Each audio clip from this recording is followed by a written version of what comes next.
Good afternoon, everybody. My name is Perthes. I'm the Executive Chairman and Director of the German Institute for International and Security Affairs, called in unpronounceable English Stiftung Wissenschaft und Politik, and it's a great pleasure to have a panel here about what is called the Arab Spring and global governance. We are going to see how we get the two issues together. Let me try to introduce both the subject matter and our four speakers here at the panel.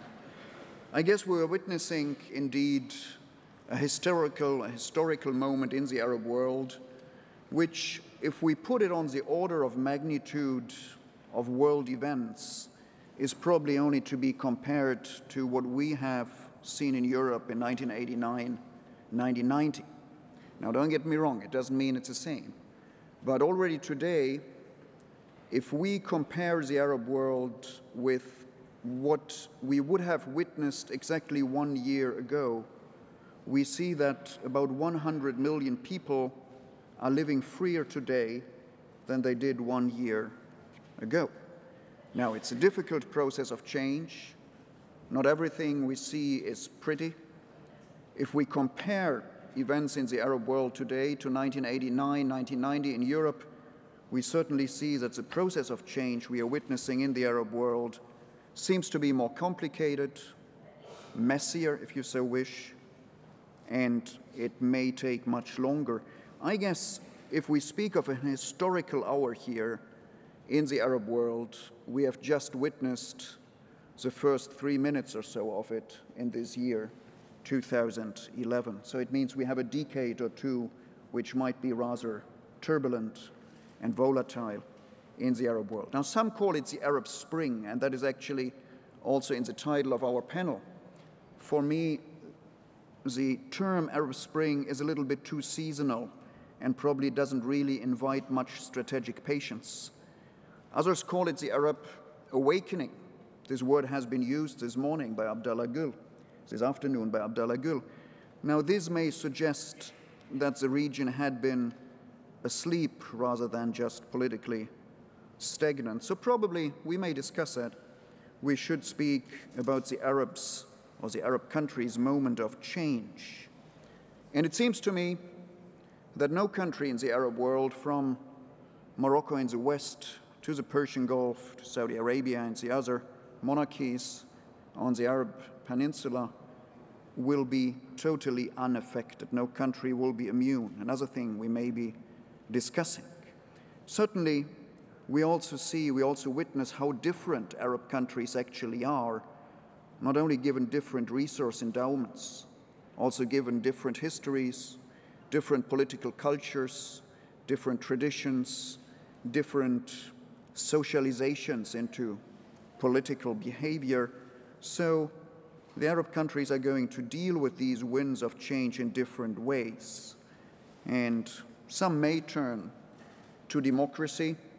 Some may just try to introduce more participatory elements, more rule of law, more participation, more pluralism, more justice, perhaps. And some, and this probably makes us most concerned at the moment, some regimes are trying to resist any change violently, which in consequence probably means that change will only come about violently. We have seen that in Libya. It may be what we are seeing, what we are witnessing in Syria. We have two Arab speakers here on the panel from two quite different countries, but probably the two most important countries in the Arab world. We are having Amro Moussa here, directly to my left, former Foreign Minister of Egypt, former and longtime Secretary General of the Arab League, and now a presidential candidate. Some of the participants here already have referred to him as Sayyid Rais. I think that's a bit premature, but if I had a vote in Egypt, I would know I like that it anyway. Yeah. You like it, and you will have enough of it in a year or so. So be happy that you're still a candidate. Responsibility comes later. So, and the second Arab speaker, a very knowledgeable, long-term observer and participator in Arab events, Prince Turki, and Faisal bin Abdul Aziz has been the ambassador of his country both to London and to Washington, has been the chief of Saudi intelligence, and now is the chairman of the King Faisal Center for Research and Islamic Studies. Then we are having, and are following down the road here, we are having Ed Girigian, who has been policymaker and an analyst in the United States for many years, has been the policymaker in the past, he is the analyst today. And I guess we will ask him what the role of the United States is in the region, given that this panel is called the Arab Spring and Global Governance. Global governance in the context which we are discussing here probably means global and international cooperation. Who is going to focus on what? What role for local, for regional, for international players? What can international players, what can outsiders usefully contribute to the changes or to a peaceful transformation in the Arab world? I'm of the opinion that we Europeans and the Americans and other outsiders will not be able to decide outcomes in the Arab world. And we shouldn't even pretend that we wish to decide outcomes, but we do have a role.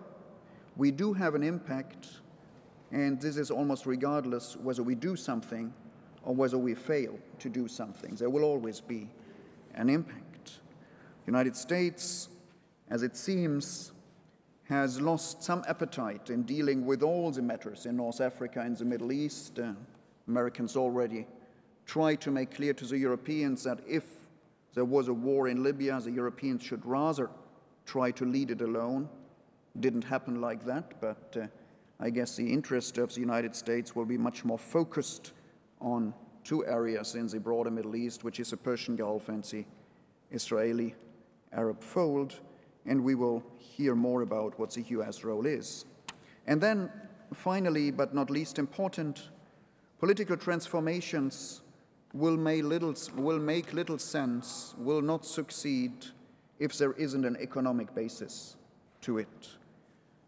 I assume that the greatest risk in the what we might call transformation countries of the Arab world is that in 5 years, 6 years from now, the same young people who have made a revolution in Tunis and in Egypt and in other places, or trying to make a revolution still in other places like Syria, that in 5, 6 years these people are saying, okay, we're having democracy now, we have had clean elections 2, 3 times, but we still have no job. We still have no chance. So without an economic transformation, without a sound macroeconomic basis, these revolutions may be incomplete, and therefore it's very important to have a business voice here on the panel. And I'm happy that we are having Christophe de Margerie, CEO of Total, who has a long experience in the Middle East too. I think he was the Middle East chief of Total before he became the all-out chief, the CEO of Total. And I'm sure we will be hearing something from you about the role of business and the role of energy in the Middle East. Let me start by asking Amr Moussa, where he thinks that what we're going to do is we're going to have 2, probably 3 rounds of discussion here on the panel, and then we give it into the audience to ask questions and make comments. So in the first round, I'm, of course, first asking our Arab guests whether they think that their particular countries and the region is going. Almost 1 year after the revolution of the Tahrir Square, a week after the first round of free and democratic elections in Egypt, Amr, where is Egypt going, and where is the Arab world going? Is Egypt the trendsetter for the rest of the Arab world?